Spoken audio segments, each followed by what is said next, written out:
আপনার যদি ভালো একটা আইএলস স্কোর থাকে তবে বিদেশে পড়তে যাওয়ার যাত্রাটা আপনার জন্য সহজ হয়ে যাবে। এই যে বললাম যদি আপনার ভালো স্কোর থাকে তবে এটা, এই বাক্যটাকে আমরা ইংরেজিতে বলি কন্ডিশনাল সেন্টেন্স, মানে শর্তযুক্ত বাক্য। আর এই কন্ডিশনাল সেন্টেন্স আইএলস রিডিং এর প্যাসেজে আমরা প্রায়শ পাই। এটা একটা বেসিক সেন্টেন্স প্যাটার্ন।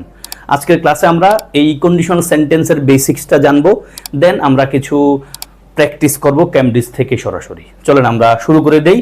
আমি কয়েকটা বাক্য দেখাবো, এই বাক্যগুলো দিয়েই আমাদের যা জানা দরকার কন্ডিশনালের জন্য তা জেনে যাব। প্রথম বাক্যের দিকে তাকান, লেখা আছে ইফ ইউ স্টাডি হার্ড, যদি তুমি কঠোর পরিশ্রম করো, you will pass the exam, তুমি পরীক্ষায় পাস করবা। এটা হলো রিয়েল কন্ডিশন। তাহলে ইফ যুক্ত অংশটা যদি হয় প্রেজেন্ট ইনডেফিনিট টেন্স, ভার্বের প্রেজেন্ট ফর্ম লেখা আছে বুঝতে পারছেন।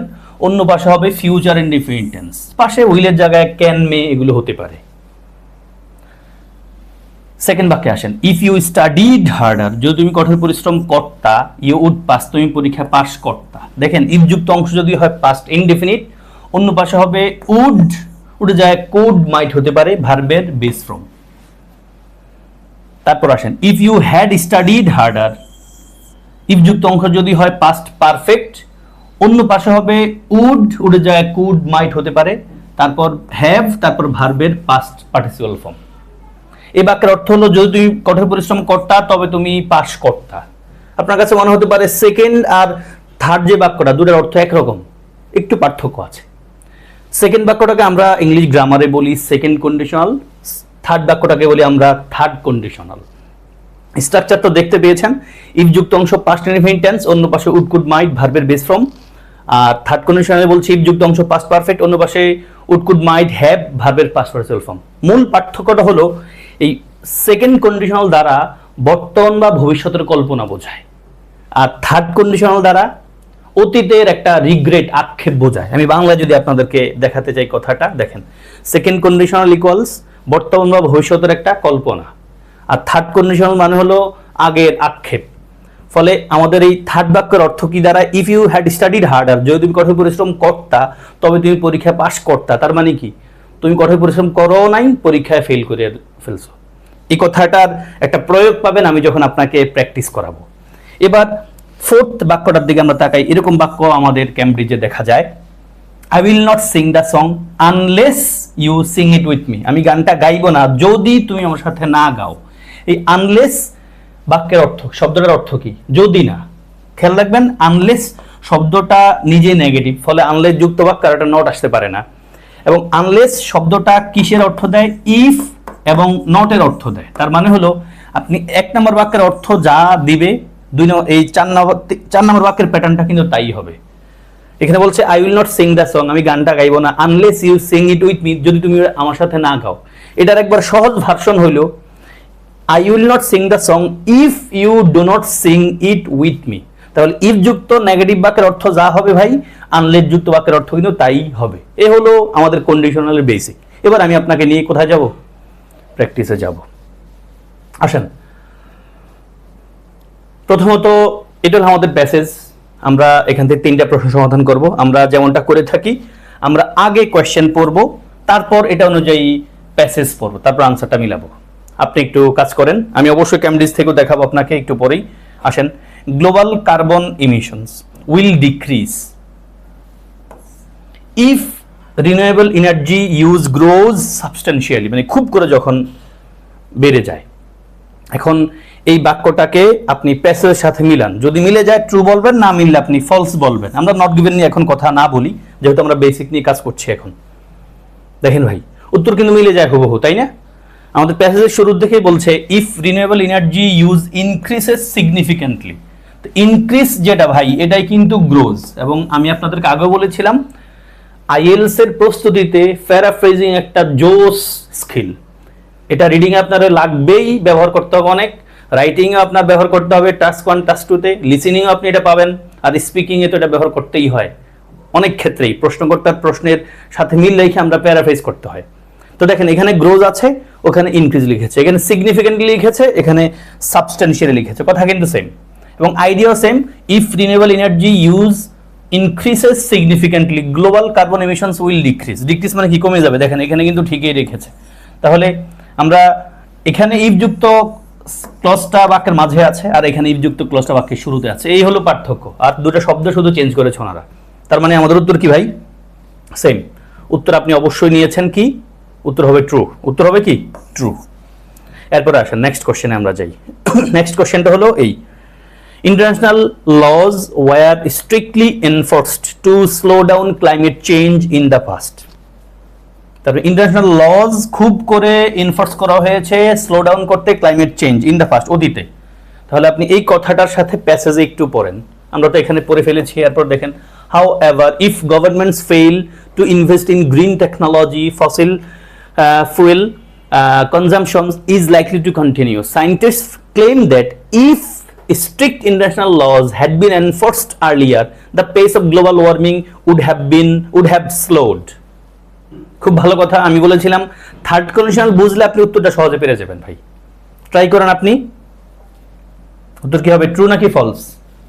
ইয়েস ভাই। আসেন, আমাদের এখানে বলছে যদি কি ইন্টারন্যাশনাল ল নাকি এনফোর্স করা হয়েছিল স্লো ডাউন করতে, মানে ইন্টারন্যাশনাল ল কি এনফোর্স করা হয়েছিল, প্রয়োগ করা হয়েছিল? এখানে কি বলছে, scientists claim that if international laws had been enforced earlier, যদি করা হইতো তবে গ্লোবাল ওয়ার্মিং কমে যেত। তার মানে কি থার্ড কন্ডিশন মানে কি ভাই? আক্ষেপ বুঝাচ্ছে। যদি করা হইতো তবে কমে যেত, তার মানে হলো করা হয় নাই এবং কমেও যায় নাই, বাড়তেছে। তার মানে আমাদের স্টেটমেন্টের সাথে প্যাসেজের কিন্তু মিল নাই। এখন আপনি যদি এই থার্ড কন্ডিশনাল টাইপের অর্থের প্যাটার্নটা না বুঝেন ভাই, এখানে কিন্তু আনসার করা মুশকিল। ফলে আমরা উত্তর পেয়েছি ভাই বোন ফলস। এখানে বলছে কি international laws were strictly enforce, international law নাকি স্ট্রিক্টলি এনফোর্স করা হয়েছে এই জিনিসটা কমাইতে।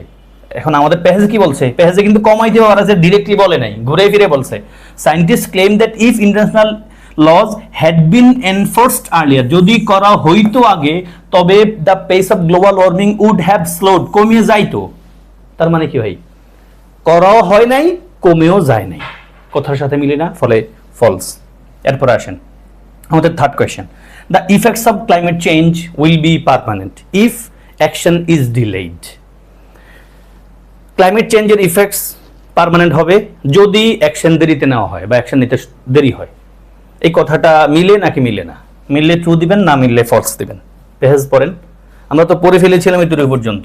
এরপর একটা পড়েন, আনলেস। দেখেন ওই যে আনলেস বলেছিলাম না, আনলেস মানে কি ইফ প্লাস নেগেটিভের অর্থ দেয়, এই কথাই বলছে। আনলেস যদি না ড্রাস্টিক মেজার্স মানে কঠিন মেজার্স, এটা বলছে মানে অ্যাকশন, মেজার্স মানে কিন্তু action, are taken now.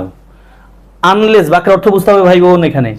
Unless drastic measures are taken নাও মানে কি, if drastic measures are not taken now. Yes, if drastic measures are not taken now, measures মানে কিন্তু স্টেপস। কোথায় আছে আমাদের এই যে অ্যাকশন, অ্যাকশন এখানে বলছে অ্যাকশন। যদি ড্রাস্টিক মেজার্স মানে action taken now are not taken now, unless মানে ইফ প্লাস নট, যদি ড্রাস্টিক মেজার মানে ড্রাস্টিক অ্যাকশন না নেওয়া হয়, the effects of climate change will be irreversible, মানে কি পরিবর্তন করা যাবে না, তার মানে এটা যেমন তেমনই থাকবে, পার্মানেন্ট হয়ে যাবে। ইয়েস, ফলে ভাই আমাদের প্রশ্নের সাথে প্যাসেজের পুরো মিল আছে, কথা ঘুরাই দিছে। পার্মানেন্ট শব্দের সিনোনিম ব্যবহার করেছেন ওনারা ইরিভার্সিবল, এবং এখানে আনলেস দিয়ে লিখেছেন, এখানে কিন্তু ওনারা দেখেন ইফ দিয়ে লিখেছে, আর টেকেন নাও দিয়ে নাও এর উল্টা লিখছে ডিলেইড।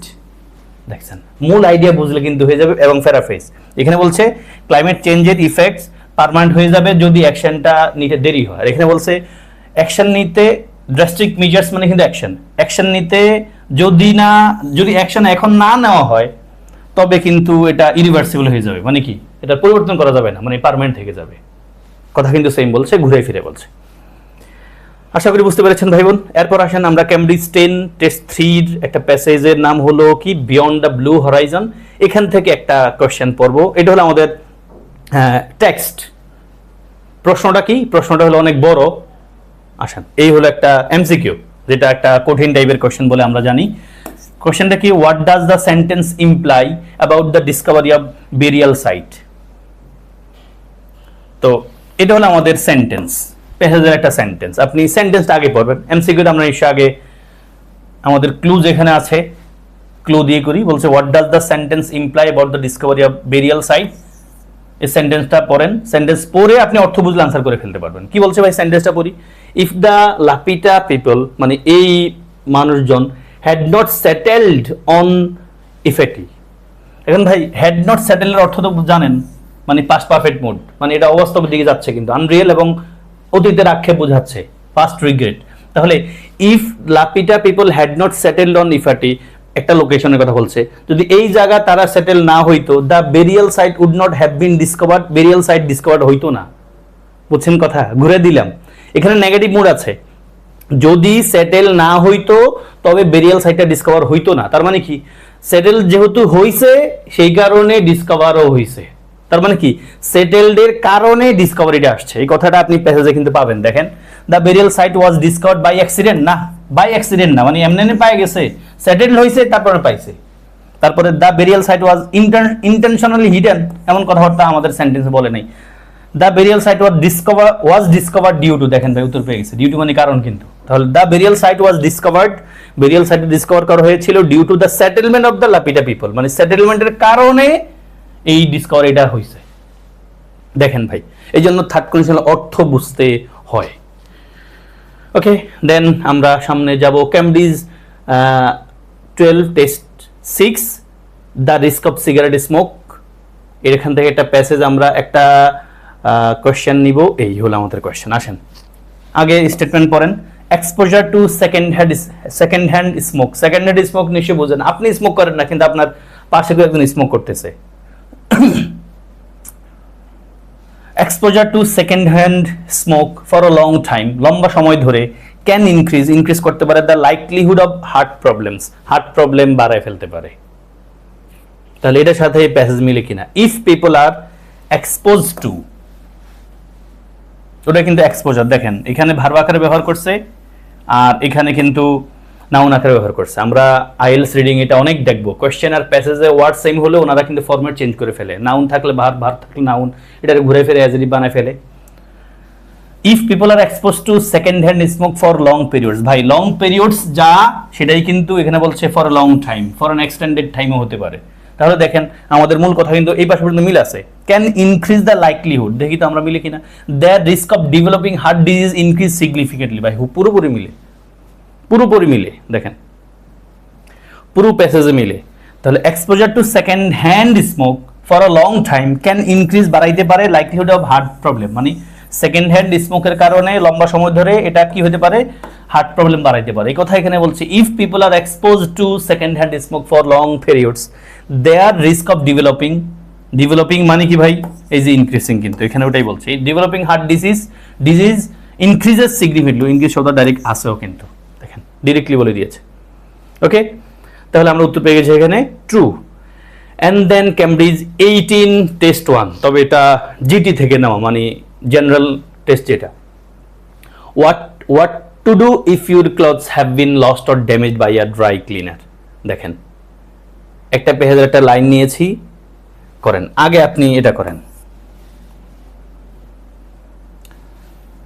জিটির প্যাসেজ রে আবার অবহেলা করেন না, যাদের বেসিক থেকে শেখা দরকার, আমার কাছে মনে হয় জিটি দিয়ে আপনি শুরু করতে পারেন। জিটির প্যাসেজগুলো একাডেমিকের চেয়ে অনেক সহজ, আপনি সেখানে গেলে আপনি একটু কনফিডেন্স পাবেন, তারপর আপনি একাডেমিকে মুভ করতে পারেন। 15-20 দিন আপনি জিটি নিয়ে কাজ করতে পারেন আইএলস এর পার্টের, রিডিং পার্টের জন্য। আসেন জেনারেল ট্রেনিং, আসেন কি বলছে ভাই। If the dry cleaner loses, মানে যদি ড্রাই ক্লিনারে হারায় ফেলে একটা আইটেম বিলঙ্গিং টু ইউ, আপনার মানে আপনার কোনো একটা জিনিস যদি সে হারায় ফেলে, দে শুড গিভ ইউ, আপনারে তারা দেওয়া উচিত ইনাফ মানি, পর্যাপ্ত টাকা, to buy a completely new one, নতুন একটা কিনতে। মানে আপনি ড্রাই ক্লিনারের কাছে কোনো একটা ড্রেস দিলেন ড্রাই ক্লিন করার জন্য, উনি হারায় ফেলছে, তার দেওয়া উচিত আপনার টাকা, এমন পরিমাণ টাকা যেটা দিয়ে আপনি নতুন একটা কিনতে পারবেন ওই ড্রেসটা। প্যাসেজে কি বলছে দেখেন, প্যাসেজ বলছে if they have to pay the cost of replacing a damaged or lost item. They বলতে এখানে ড্রাই ক্লিনারকে রেফার করছে। আমি প্যাসেজের একটা মাছ থেকে নিয়ে আসছি, এই জন্য দে কারা, ড্রাই ক্লিনার, সেটা আপনি বুঝে নিন ভাই। If they have to pay the cost of replacing a damaged or lost item, এই কথা কিন্তু বলছে যদি তারা হারায় ফেলে ড্যামেজ অথবা lost item, the maximum they are obliged, মানে তারা দিতে বাধ্য, সর্বোচ্চটা কি, to offer you is the value of the item when it was left with them, তাদের কাছে যখন পণ্যটা দিছেন তখন এটার দাম যা তা ওরা দিতে বাধ্য, not what it would cost to replace as new, তারা এমনটা দিতে বাধ্য না এই জিনিসটা কিনতে একবার নতুন কিনতে যে এই টাকা লাগে ওটা। তাহলে কথা কি মিলে না মিলে? এখানে বলছে ড্রাই ক্লিনারের যদি হারায় ফেলে আপনার কোনো একটা আইটেম, তারা দিতে হবে এমন পরিমাণ টাকা যেটা দিয়ে আপনি নতুন কিনতে পারেন। আর প্যাসেজে বলছে যদি তারা ড্যামেজ করে ফেলে বা হারায় ফেলে, দ্য ম্যাক্সিমাম তারা যেটা সর্বোচ্চ দিতে পারে, দিতে বাধ্য, সেটা হলো আপনি তারে মানে এই আইটেমটা দেওয়ার সময় তার দাম যা ছিল তা ওরা দিতে বাধ্য হইতে পারে, একবার নতুনটা কেনার জন্য যা লাগবে তা দিবে না। তার মানে প্যাসেজের সাথে কোয়েশ্চেনের সাথে মিল নাই, বিধায় আপনি নিশ্চিত ট্রু না ধরে কি ধরবেন? ফলস। অনেক বড় কিন্তু ভাই সহজ। ক্লাস ভালো লাগলে নিশ্চয়ই লাইক কমেন্ট করবেন, বন্ধুদেরকে শেয়ার করে দিয়ে দেখার সুযোগ করে দিবেন, আমাদেরকে ফলো করবেন। আসসালামু আলাইকুম।